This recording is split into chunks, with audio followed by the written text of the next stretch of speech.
Welcome, my dear listeners. Stay with me to get the news first and subscribe to the channel. Let's find out what's going to happen on Royal Family. Queen Camilla wore a tiara to the royal wedding, which went against protocol. Today is the wedding anniversary of King Charles and Queen Camilla. The Queen wore two different outfits for the civil wedding ceremony, made the news at the time. Royal women wear tiaras on their wedding days, whether they were both born into royalty or married into it. But for her big day, Camilla those two hats by her favorite designer, Philip Tracy. Louisa Rogers, a fashion expert, said that Camilla's choice to wear a hat instead of tiara shows that she is trying to downplay the traditionally feminine and royal choice of headgear. Prince William secretly called Andrew the night he lost all the titles. After Andrew Mountbatten Windsor's fall, Prince William sent him his condolences. After Prince William lost his titles, he is said to have contacted his uncle Andrew. The Prince of Wales, who no longer gets along with his disgraced uncle, sent his condolences the night Andrew lost all of his titles. A new book called Queen Elizabeth II, in private has revealed the truth in front of the people. Robert Hardman's book to inside the story. It was also said that Andrew was very touched that Prince William was one of the few people who showed his sadness. This is because royal biographer Andrew Lowney says that William wants to Andrew problem to be fixed before he becomes king. Andrew Lowney, a royal biographer, told people that William wants it all cleaned out before he gets on the throne.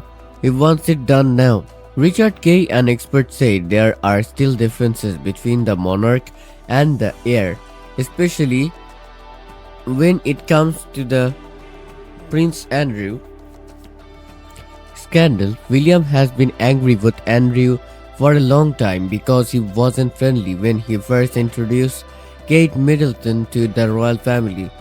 He thinks his father has been too easy on him. King Charles and Queen Camilla are celebrating their wedding anniversary. The royal family is still under media scrutiny because of Andrew Mountbatten Windsor's ties to the late sex offender Jeffrey Epstein. This is the 21st wedding anniversary of King Charles and Queen Camilla.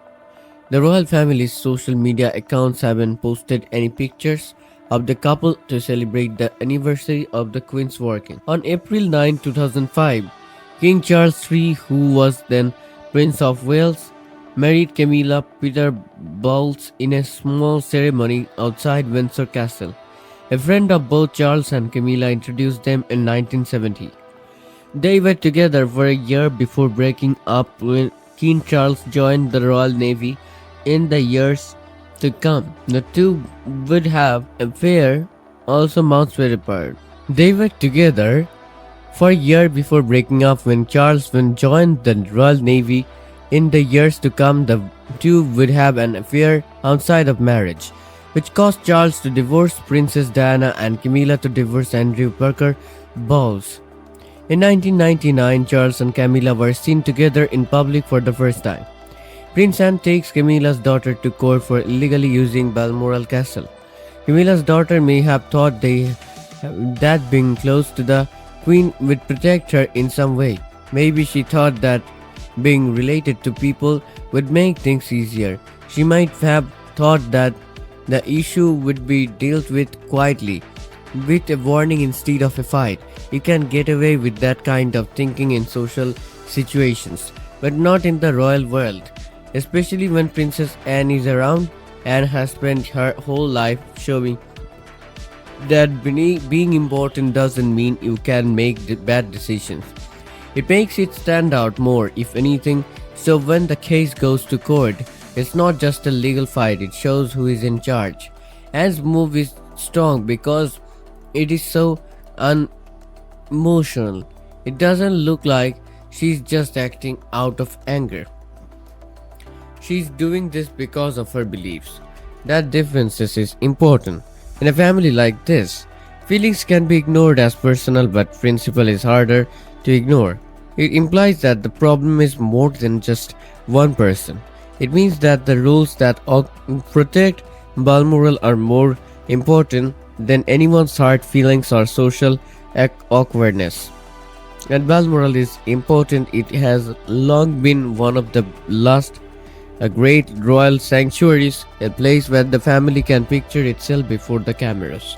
The headlines and the politics of modern monarchy, it is one of the few places where the Windsors can still feel like a real family, instead of a business run by the media. That's why the alleged misuse hurts so much in the story. It's not just a mistake in the paperwork, it breaks the family's private space, and it knows more about the weight of history than most people finds that unacceptable. So the court case is both a legal and a symbolic fight. Princess Anne stands for discipline, institutional memory, and the idea that royal spaces should not be treated like personal property. On the other side is Camilla's daughter, who is now not only being accused of wrongdoing, but also of apparently misjudging the whole structure of royal power. That is the most difficult part of the story. When the wrong people are involved, there is no such thing as a small mistake in royal life. A private mistake can turn into a public embarrassment. A casual assumption can lead to a constitutional problem. And a family fight can turn into a test of loyalty and control. Of course, Camilla is in the middle of the most painful situation possible. She is at the center of the institution as queen. She can't be indifferent to what happens to her child. As a mother, there is no easy way to put truths together. The palace wants people to be loyal to the crown. The family wants to be safe.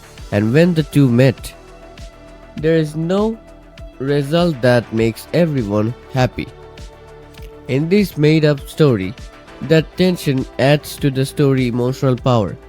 Camilla may feel bad for her daughter, but she can't ignore how serious Anne's response is.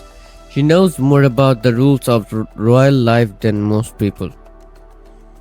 She knows that love alone won't keep the monarchy going. It needs limits to stay alive. And when those lines are crossed, the results can be bad. That's why the move to court hurts so much. It takes the issue out of the realm of family feelings and puts it in a place where there is no easy way out. Every move has a meaning. Once the legal process starts, every silence is a statement. It can sound like an excuse when you try to explain. The situation gets tougher and more defined. Camilla's daughter, on the other hand, is in the worst possible situation. She can be seen and judged, but she can't control the story. That is a very royal kind of pain. She might still be a part of the family, but it doesn't feel warm anymore. First, the mood changes. After that, the talks change. Then the invites, then the memory of the court case starts to affect the tone of every future meeting. One of the oldest things the monarchy does is punish people in a slow, quiet way. It doesn't have to yell. It just needs to pull back. And when the warmth is gone, everyone notices. But Princess Anne stays strong. That's why she is such a strong character in royal stories. She doesn't try to be loved. She doesn't try to be popular. She acts like duty matters because it does to her. People think of her as direct, serious, and almost instinctively, refusing to let emotion get in the way of structure when she reacts to this made-up breach. If Balmoral was misused, then the issue needs to be addressed. That's all there is to it.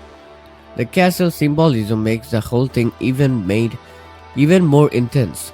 Balmoral is not a stage in London. This is not a place where people can perform in public.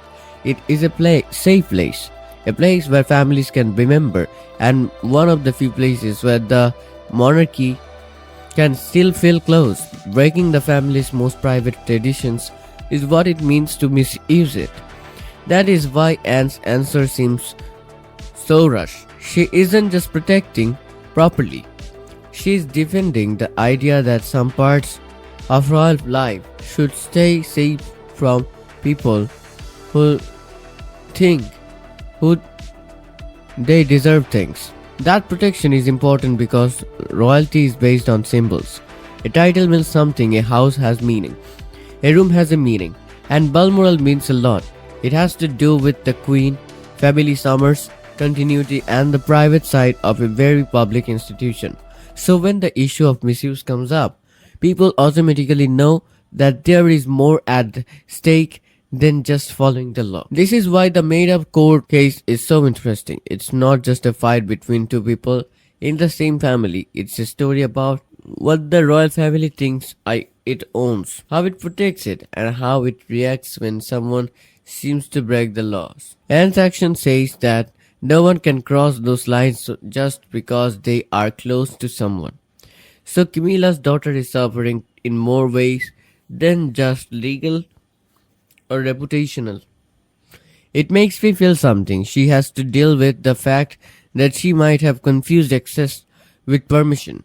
That is a hard lesson for any family, but it is even harder for the monarchy.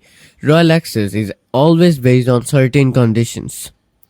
There are rules that aren't always written down, but everyone knows them. If you cross them, the whole family may see you differently. And after that, it's hard to go back. In this made-up story, the family probably try to keep things calm on the outside. Royal families are very good at that. They know how to keep their faces calm even when things are falling apart in their relationships. But the damage would still be there. The mood would get tense. People would be more careful when they talked. People would start to choose their words with strange accuracy. That is often how royal conflict looks from the inside. Not like a shouting match, but like a room where the temperature drops by 10 degrees and stays that way. That is the hardest part for Camilla. She is torn between her duty as mother and her duty as a queen. People might see any move she makes as favoritism or weakness, but silence can also hurt just as much. That's what makes being at the center of the institution so hard. You can see every choice, each omission has significance, and no choice is completely safe from harm. Princess Anne, on the other hand, seems like she was made for these times. She can stand in the middle of a family storm and look like she just did what needed to be done. That calmness is a kind of strength in itself. It says that she is not acting out of jealousy, but out of seriousness. It says that the monarchy still has rules. It says that the old codes are still important. And maybe that's the most important part of the story. Not the actual legal feeling, but what it means, a royal family that is still trying to figure out how much leeway it can give itself before the structure starts to bend too much. In that way, Balmoral becomes a line that separates things and makes it. Camilla's daughter walks across it, and the court is where the results are shown to the public. The damage is clear by the end of this made-up story. Camilla's daughter has not only been taken to court, but she has also been used as example in a world where examples are important. Anne's answer is cold, firm, and can't be ignored. The castle is still a castle, but its meaning has become clearer. And once again, the family has to face the fact that being royal isn't always as safe as it seems. And in the end, this doesn't feel like just another royal moment, does it? It feels like a warning, because when a tiara is refused, when a phone call is made in silence, And when a courtroom replaces a conversation, something deeper is shifting beneath the surface. To me, this story isn't really about protocol or mistakes. It's about control and who still has it. Camilla choosing a hat over a tiara may have looked simple, but it quietly said, I will define my own place. And that kind of message never truly fades. William's private call to Andrew that tells a different story. One of duty battling emotion where can distance cannot fully erase family ties, and Anne's cold, unwavering stance. That might be the clearest signal of all that in today's monarchy, rules matter more than relationships. Personally, I think we are watching a royal family trying to tighten its grip, while parts of it are slowly pulling away. And that creates tension, the kind that doesn't explode overnight, but builds quietly, dangerously. So, what happens next?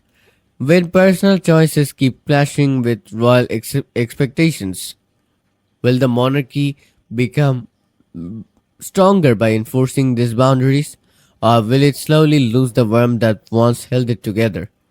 And more importantly, can a family built on tradition survive when trust starts to feel conditional?